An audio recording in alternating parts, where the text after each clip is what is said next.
Assalamualaikum warahmatullahi wabarakatuh. Waalaikumsalam.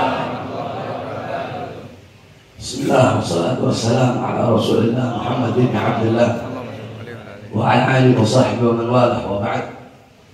Yang saya cintai, yang saya muliakan, para alim ulama, para habaib, para kiai, para asatid, para tokoh masyarakat, wabil khusus guru saya Al-Habib Ahmad bin Saleh Al-Muqtas. Mudah-mudahan Allah panjangkan umur beliau. Amin. Allah sehatkan jasmani dan ruhani beliau. Amin. Allah permudah urusan dunia akhirat beliau. Amin.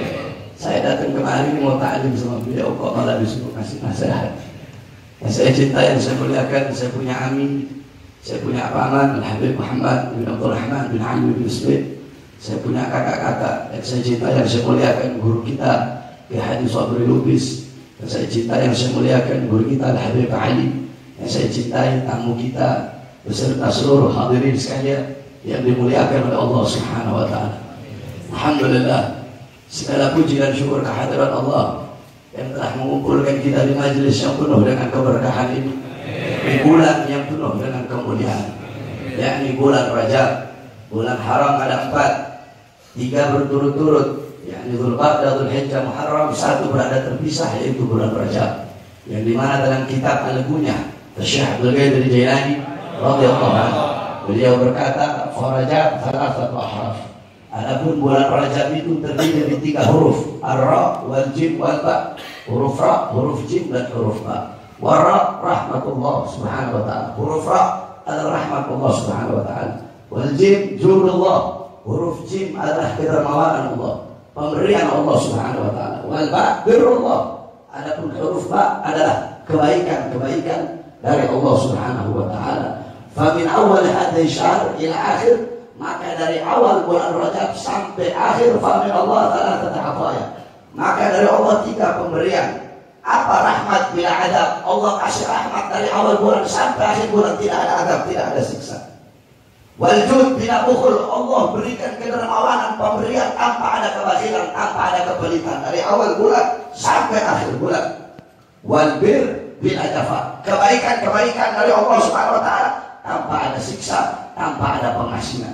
Oleh karenanya hidupkan ini bulan Rajab yang penuh dengan kemuliaan, dengan memperbanyak ibadah kepada Allah Subhanahu wa taala. Yakni dengan apa? Dengan berpuasa. Memang banyak orang-orang Wahabiyun yang mana mereka berkata puasa bulan Rajab bid'ah, puasa bulan Rajab. Memang kamu buka kitab Al-Adhkar. Dalam kitab Al-Adhkar Imam An-Nawawi menjelaskan memang tidak ada hadis yang mengkhususkan bulan puasa di bulan Rajab, tetapi ada 1 hadis yang dimana rata-rata hadis yang mengkhususkan, mengutamakan apa yang menjelaskan tentang fadilah keutamaan puasa bulan Rajab itu derajatnya dhaif.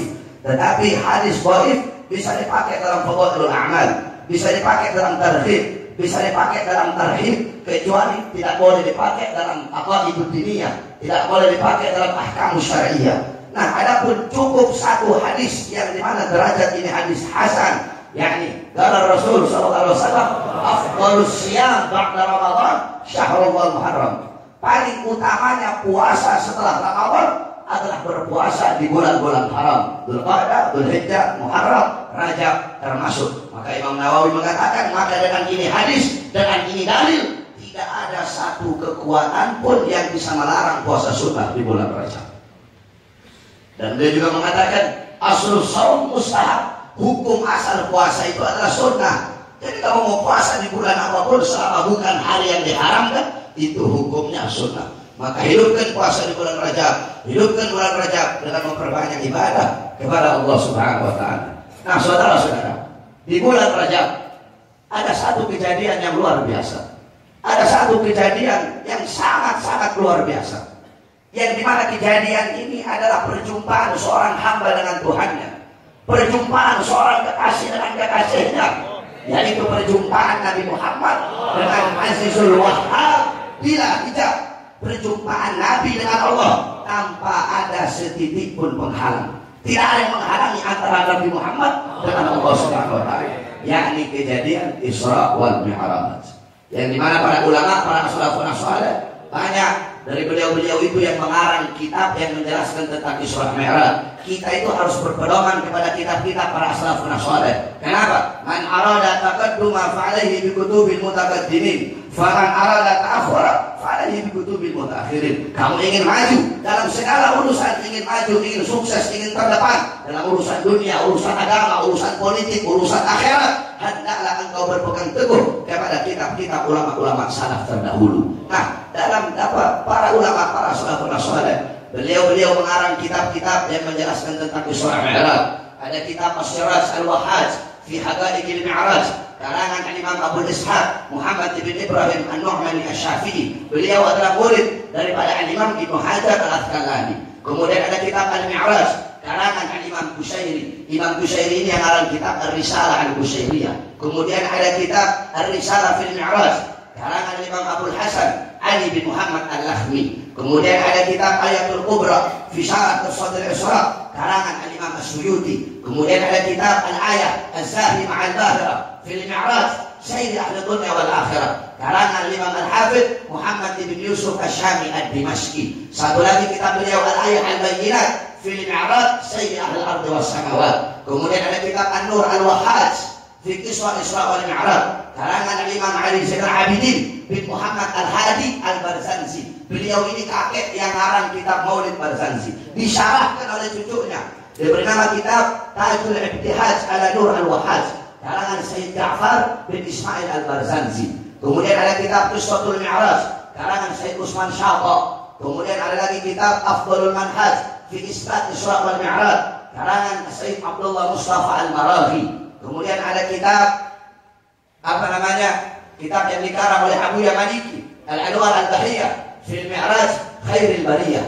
Kemudian ada kitab Awqus Siraj fi Fadli Rajab wa Qisah Al-Mi'raj, karangan Sayyid Muhammad Amin Al-Kurdi. Kemudian ada kitab Qissatul Mi'raj Al-Imam Najmuddin Al-Ghaiti. Nah, di pesantren-pesantren salaf khusus ke daerah Jawa Barat dan khusus ke daerah Banten, setiap bulan Rajab dari awal bulan sampai akhir bulan itu ngaji pasaran, menghatamkan kitab Qissatul Mi'raj Al-Imam Najmuddin Al-Ghaiti. Atau enggak Khasyah Ad-Darbir ala Qissah Al-Mi'raj, karangan Imam Ahmad Abil Barkat Ad-Darbir. Kemudian ada lagi kitab Minhajus Syami Mukhtasar Mi'rajus Syami, karangan Syekh Yusuf bin Ismail An-Nabhani. Kemudian kitab Lailul Muna wal Ghaya As-Saul bi Qissah Al-Mi'raj Nabi Al-Mukhtar Ar-Rasul, karangan Imam Muhammad bin Ja'far Al-Qattani. Kemudian kitab Hulal Ad-Dibaj Al-Matrusa fi Qisah Isra wal Mi'raj, karangan Al-Imam As-Sayyid Ahmad bin Muhammad Ar-Rahwani At-Tatwani. Kemudian kitab Al-Mi'raj An-Nabawiyah, karangan Sayyid Hasan Asy-Syati. Kemudian kitab Yawaqit Taj Al-Wahhaj fi Qisah Isra wal Mi'raj, karangan Imam Muhammad Al-Bagir Al-Qattani. Kemudian kitab Isra wal Mi'raj Mu'jizatul Kubra, karangan Sayyid Nafi' Al-Jauhari, dan masih banyak lagi. Nah, saudara-saudara sekalian yang dimuliakan oleh Allah Subhanahu wa taala, sedikit saya jelaskan tentang kejadian yang terjadi di bulan Rajab, yaitu Isra Mi'raj. Nah, Allah berfirman dalam Al-Qur'an, Subhanalladzi asra bi 'abdihi lailan minal masjidil haram ilal masjidil aqsa. Allah memulai ayat tersebut dengan kalimat tasbih, yaitu subhana. Subhana pertama bermakna ta'ajjub, yaitu maknanya kekaguman. Allah menceritakan kejadian yang luar biasa, pasti Allah mulai dengan kalimat subhana. Yang kedua bermakna tanzih, yakni tanzih Allah min kulli su', al-bara'ah lillah min kulli naqsin, melepaskan Allah dari segala kekurangan, mensucikan Allah dari segala keburukan, dari segala kekurangan. Isra Mi'raj kejadian yang tidak masuk akal. Kamu tidak bisa memahami Isra Mi'raj dengan akal. Kamu jangan kayak orang-orang yang kuliah di UIN itu, apa-apa yakni takdimul akal ala nakal, yakni mendahulukan akal daripada firman, mendahulukan akal daripada wahyu. Tidak akan sampai kamu punya akal. Bagaimana mungkin perjalanan yang harus dilalui selama berbulan-bulan, perjalanan itu hanya dilalui sebagian malam oleh Nabi. Nah, untuk menghilangkan keraguan-keraguan dalam hati kita, makanya Allah pakai kata subhana. Subhanalladzi asra bi 'abdihi, maha suci zat yang telah memperjalankan 'abdihi, hambanya. Al-'abd, Al-Imam Fakhruddin Ar-Razi dalam kitab tafsirnya, qauluhu bi 'abdihi bil jasadi war ruh. Al-Imam Fakhruddin Ar-Razi mengatakan Nabi Muhammad apa? Al-'abd. Al-'abd, hamba dalam ayat tersebut adalah hamba yang utuh, yaitu dengan jasad dan juga ruh. Sebab ada sebagian ulama berpendapat Rasulullah Isra Mi'raj fil manam. Nabi itu Isra Mi'raj melalui tidur, yakni cuma ruhnya saja. Itu berdasarkan hadis Sayyidatuna Aisyah radhiyallahu anha. Tetapi pendapat yang paling muhtamad, pendapat yang paling kuat, Nabi Muhammad Isra Mi'raj dengan jasad dan ruh. Kenapa? Kalau Nabi Isra Mi'raj cuma ruhnya saja, maka itu tidak akan pakai kata abad. Di situ akan dipakai subhanalladzi asra bi ruhihi. Sebaliknya, kalau Nabi Isra Mi'raj jasad tanpa ruh berarti mayat. Subhanalladzi asra bi mayyitihi. Karena Allah pakai kata abad, yakni hamba yang utuh dengan jasad dan juga ruh. Subhanalladzi asra bi abdihi lailan. Lailan isim nakirah ditandai dengan tanwin. Kalau isim ma'rifat pakai alif lam, al-lail. Maknanya satu malam penuh. Di sini para ulama berkata nakirah. Kenapa?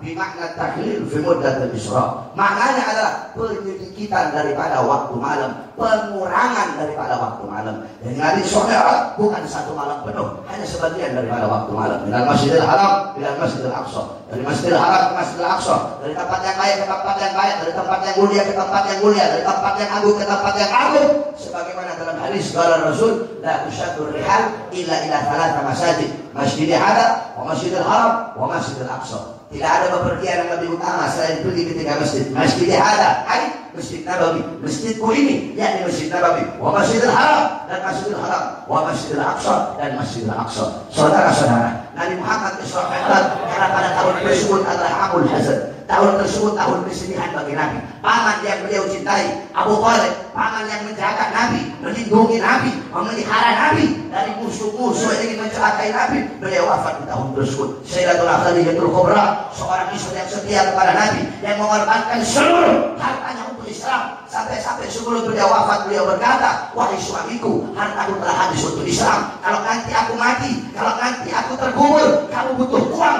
dari kuburku ambil tulang-tulangku, kamu jual untuk perjuangan Islam. Dua tokoh ini wafat di tahun yang sama, sehingga Nabi bersedih. Maka Allah Subhanahu Wa Taala undang Nabi Muhammad, menghibur hati Nabi Muhammad. Beda dengan Nabi dan Rasul yang lain. Nabi dan Rasul yang lain, mereka yang pengen berjumpa dengan Allah. Nabi Musa naik ke atas kursinya, ya Allah, aku ingin melihat wajahmu, aku ingin melihat cahayamu. Apa kata wahai Musa, kau tidak akan sanggup, kau tidak akan kuat antara diriku dengan hamba-hambaku. Ditutupi dengan 70.000 hijab, 70.000 penghalang. 70.000 penghalang ini tidak akan aku buka untuk siapapun kecuali untuk Muhammad dan untuk umat. Nabi ingin berjumpa dengan Allah. Rasulullah, Allah yang ingin berjumpa dengan Rasulullah SAW. Nah, intisari Isra Mi'raj adalah menerima satu perintah yang mulia, satu perintah yang agung, yang dimana ketika Rasulullah diperintahkan puasa, zakat, Allah perintahkan zakat cukup lewat Quran, Allah perintahkan jihad cukup lewat Quran, Allah perintahkan puasa cukup lewat Quran. Tapi ketika Allah perintahkan sholat tidak cukup lewat Quran, Allah undang langsung Nabi Muhammad untuk menerima perintah. Contoh, saya kalau mau suruh hal-hal yang biasa-biasa, saya suruh, saya punya murid lewat WhatsApp, ente tolong, ente begini, ente begini. Tapi ketika saya mau memerintahkan sesuatu yang penting, kalau mau suruh perintahkan sesuatu yang penting, ayo lihat, ente datang ke rumah anak sekarang, berhadapan sama anak. Baru Abdul Soleh berhadapan, baru beliau kasih perintah ini. Kalau perintah itu perintah yang lebih penting daripada perintah-perintah yang lain. Apa itu? Perintah sholat. Jaga kau punya sholat, perhatikan kau punya sholat. Al-Imam Al-Qudud dan Habib Umar bin Abdul Rahman Al-Abbas, ketika beliau punya anak wafat, beliau panggil orang-orang kampung datang takziah. Apa kata beliau? Sungguh bagi ente orang ini, bagi kamu musibah agama, musibah yang ente. Maksudnya apa? Bagi saya terlambat sholat jamaah lebih musibah daripada kematian anak saya hari ini. Kenapa? Karena kematian anak saya itu musibah dunia, sedangkan terlambat sholat adalah musibah agama. Itu terlambat sholat. Bagaimana kalau kamu meninggalkan sholat di waktu dengan sengaja? Maka kalau ada dari engkau yang meninggalkan sholat, tidak ada alasan bagimu untuk tidak mengqadha sholat. Jangankan kita, dalam kitab dijelaskan wali min ahlil majajid, wali yang menjeduk, yang fana, yang lupa segala-galanya, yang tidak sholat. Tapi ketika kembali ingatan dia, kembali akal dia, wajib dia qadha, dia punya sholat. Apalagi kita, kamu siapa? Kamu wali? Wali bukan. Oleh karena jaga kau punya sholat. Tidak ada alasan untuk dirimu tidak mengqadha sholat. Al-Habib Ahmad Al-Bah daripada Habibul Qadir, ketika beliau sholat subuh, beliau fana, lupa segala-galanya, tetap dalam posisi begini. Gak salam-salam, tetap begini. Bukan sejam 2 jam, 40 hari. Udah lewat 40 hari baru astagfirullah. Assalamualaikum warahmatullahi wabarakatuh. Assalamualaikum warahmatullahi wabarakatuh. Beliau lihat matahari udah lewat. Udah keluar. Beliau bilang sama anaknya, ya Abdul Qadir, udah masuk waktu duha ya. Beliau kira cuma lewat beberapa jam. Apa kata anaknya? Apa? Bukan cuma masuk waktu duha, apa? 40 hari. Astagfirullah. Akhirnya beliau qadha salat sama 40 hari. Padahal ketinggalannya saking khusyuk, saking nikmat berhubungan dengan Allah. Kita meninggalkan sholat gara-gara urusan dunia, harta, pangkat, jabatan, tahta, dan kekuasaan. Oleh karena itu jaga kau punya sholat. Kita orang sekarang membelakangi sholat, membelakangi syariat. Jangan harap Allah beri kemenangan kepada kita kalau engkau mengentengkan sholat. Andaikan sholat subuh di masjid-masjid kamu, sholat subuh khususnya, sholat subuh di masjid-masjid kamu banyaknya, ramainya seperti sekarang ini, tidak usah kita teriak Allahu Akbar, tidak usah kita angkat pedang, kita bilang Ahok udah lari takut, saudara-saudara. Makanya jaga kau punya sholat, perhatikan kau punya sholat. Sholat adalah pengikat kita umat Islam. Apa kata Nabi? Idza azamat ummatid dunya nusihat biha haibatal Islam. Kalau umatku lebih mengagungkan dunia, mengutamakan dunia, harta, pangkat, jabatan, tahta, kekuasaan, sholat dibelakangi, syariat dibelakangi, Al-Quran dibelakangi, Allah cabut kehebatan Islam, Allah cabut kewibawaan Islam. Walaupun kita umat Islam banyak, tetapi kita bagaikan buih di lautan. Oleh karena itu, benar yang Ustaz Sobri bilang tadi, bersatulah engkau wahai umat Islam, bersatu. Inna ya'lamu ma'al jamaah, pertolongan Allah berada dalam persatuan. Qala Rasul, matalul mu'min fi tawaddihim wa ta'atufihim wa ta'ahudihim matalul jasad idza istaka minhu rajul tadasal jasad bis-sahari wal humma. Kata Nabi, perumpamaan orang mukmin dalam saling mengasihi, menyayangi, tolong menolong bagaikan satu badan, bagaikan satu tubuh. Apabila ada sebagian anggota badan yang tersakiti, merasakan sakit, seluruh tubuhnya merasakan demam, seluruh tubuhnya merasakan sakit. Oleh karena itu, wahai umat Islam, bersatulah engkau, rapatkan barisan. Demi Allah, andaikan umat Islam bersatu, tidak ada satu kekuatan pun yang bisa mengalahkan Islam di tanah Indonesia. Bersatu engkau, rapatkan kau punya barisan, rebut kejayaan Islam. Dengan apa? Dengan sholat. Wasiat saya yang terakhir kepada seluruh jamaah Lahir Ahmad bin Saleh Al-Atas, kamu sebagai murid, keridhaan Allah kepada kamu bukan terletak kepada bapak ibu kamu. Beda lagi, kalau kamu sebagai anak, ya sebagai anak di rumah kamu, ridha Allah terletak kepada ridha bapak ibu kamu. Tetapi di sini kamu sebagai seorang murid, ridha kamu terletak kepada kamu punya guru Habib Ahmad bin Saleh Al-Atas. Jadi ingat, kamu sebagai seorang murid jangan harap dapat keridhaan Allah kalau kamu tidak dapat ridha beliau. Dan ingat, bagi seorang murid, Al-Imam Al-Habib Abdullah bin Al-Haddad, apa kata beliau? Beliau ini mujaddidul Islam. Habib Abdullah bin Al-Haddad, kamu buka kitab Bughyatul Mustarsyidin, Al-Habib Abdul Rahman Al-Masyhur. Beliau berkata dalam kitabnya bahwasanya setiap kurun 100 tahun itu ada mujaddidul Islam. Mujaddidul Islam yang pertama Umar bin Abdul Aziz. Terus turun. Al-Imam Ghazali bila khilaf. Terus Habib Abdullah bin Al-Haddad. Terus 100 tahun Habib Ahmad bin Umar bin Smith. Terus. Kalau saya husnudzonnya ini husnudzonnya saya, mujaddidul Islam sekarang adalah husnudzonnya saya Al-Habib Muhammad Rizieq bin Husain bin Syihab. Habib Abdullah bin Al-Haddad mengatakan apa? Kamu sebagai seorang murid, kalau mau ngambil ilmu, itu bagaikan orang yang mau minta makanan. Kamu mau minta makanan saya bersama Habib Ahmad. Kamu bawa mangkoknya kotor. Habib, saya minta korma. Habib, saya minta minyak. Habib, saya minta gula. Apa Habib Ahmad? Pula. Bersihkan dulu kamu punya mangkok, baru saya kasih makanan. Itu adalah urusan dunia. Kamu harus bersihkan kamu punya mangkok. Bagaimana kamu urusan hati? Urusan kamu menimba ilmu, mengambil ilmu, bersihkan kamu punya hati. Jangan ada suudon sama guru. Ini yang paling penting. Jangan ada suudon sama Habib Ahmad bin Saleh. Kamu jangan kayak murid-muridnya Al-Imam Jalaluddin Ar-Rumi. Jalaluddin Ar-Rumi satu waktu gurunya bilang, "Syuf, ya Jalaluddin Ar-Rumi, penyair besar, hebat beliau. Kamu mau tahu bagaimana hati murid-murid kamu? Kamu pergi ke tukang khamr, kamu beli khamr di sana. Terus saya harus kabar, jangan nyamar. Pakai baju kebesaran kamu. Datang beli khamr. Ketika beliau pergi beli khamr, murid-muridnya lihat, waduh, bagaimana guru kacau ini. Guru suruh kita jangan mabuk, guru mabuk. Guru bilang khamr itu haram, tapi guru minum. Cuma ditanya di khamr sama Jalaluddin Ar-Rumi. Di tengah jalan datang guru-guru yang dikeroyok Jalaluddin Ar-Rumi. Habis dikeroyok, dipukulin. Kamu guru kurang ajar, patut dipukulin. Akhirnya datang gurunya Jalaluddin Ar-Rumi. Itu dia. dengan murid masih sudon sama ente. Begitu ambil itu khamar tadi, dituangkan ternyata isinya air. Padahal awalnya khamar, ketika dituangkan ternyata isinya air. Itulah pentingnya husnudzon kepada seorang guru. Dan terakhir wasiat saya, bukan seberapa besar, ingat, bukan seberapa besar engkau ada di hati Ahmad bin Shalih. Kalau seberapa besar kamu ada di hati Ahmad bin Shalih, akhirnya cari muka kamu di hadapan guru. Bukan seberapa besar engkau ada di hati beliau, tapi seberapa besar beliau ada di hatimu, lebih besar dari itu engkau ada di hati beliau. Ini wasiat saya bagi seluruh murid-murid Ahmad bin Shalih. Dan terakhir, tadi Kiai Sobri Lubis telah menjelaskan tentang pilkada.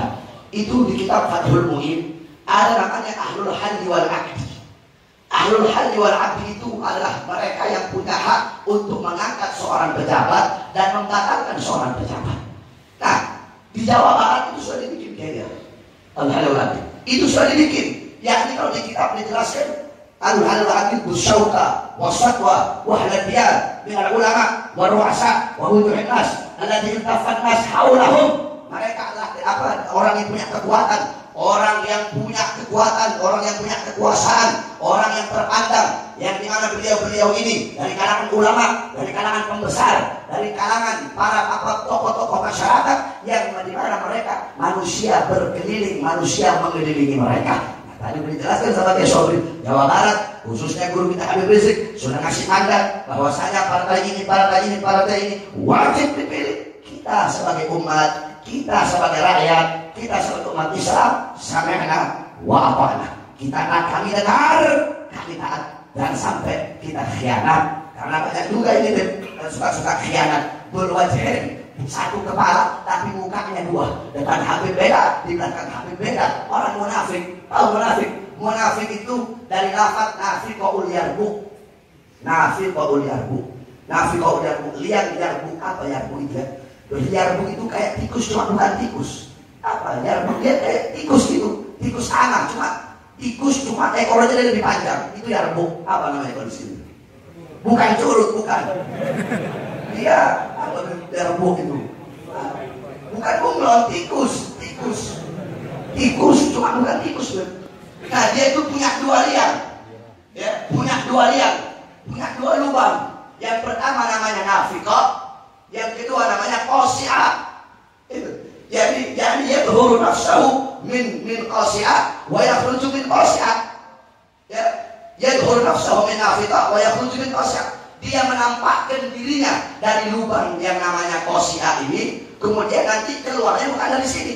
Dia tampakkan dirinya dari lubang yang satu dan keluar dari lubang yang satu. Menampakkan kebaikan, menyembunyikan kejahatan. Menampakkan keimanan, menyembunyikan kekafiran. Menampakkan penghormatan sama guru, tetapi dalam hatinya menyembunyikan kebencian. Ini namanya orang munafik. Oh, di tempat anak paling banyak orang munafik. Paling banyak orang munafik. Depan anak dia belakang khianat, anak kami lagi dibilang istri anak. Ini bangun. Ada mata ini. Aku udah percaya sama kau ya.